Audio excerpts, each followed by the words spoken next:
Alhamdulillahirabbil alamin.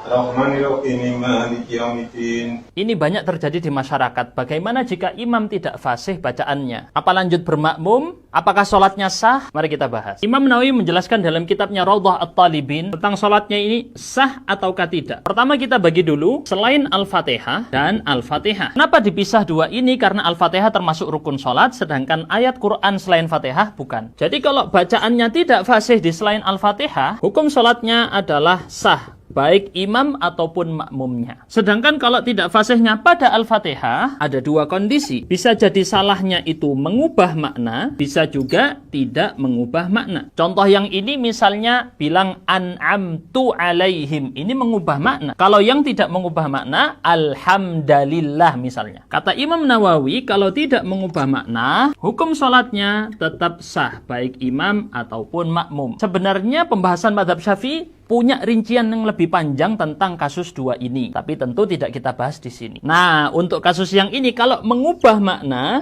kita bagi lagi jadi dua. Orang tadi mampu belajar atau orang tadi tidak mampu belajar. Maksudnya tidak mampu belajar misal sudah sepuh, nggak bisa diubah lagi, sudah ngomongnya memang bacaannya seperti itu. Ini dirinci. Khusus untuk bacaan imam tersebut sendiri adalah sah, tapi berbeda dengan kondisi makmumnya. Kalau makmum ini punya kondisi yang sama atau lebih buruk dari imamnya, maka yang ini hukumnya sah. Tetapi kalau makmumnya lebih bagus dari imam, lebih fasih, maka ini sholatnya batal, dia harus mengulangi lagi. Dia tidak boleh bermakmum kepada imam yang lebih buruk bacaannya. Maksudnya yang bacaannya mengubah makna, khusus di Al-Fatihahnya, bukan di surat Quran yang lain. Kalau imam tadi sebenarnya bisa belajar, dibagi dua kondisi. Kalau waktunya cukup, dia harus belajar dulu, lalu kemudian sholat. Tapi kalau waktu tidak cukup, maka dia sholat, lalu mengqadha sholat yang tadi setelah belajar. Dan dalam kondisi ini, dia tidak boleh mengimami sholat. Nah, teman-teman kalau suka konten seperti ini, bisa support wakaf pembangunan pondok pesantren yang kami bangun. Caranya ketik kata wakaf di komentar.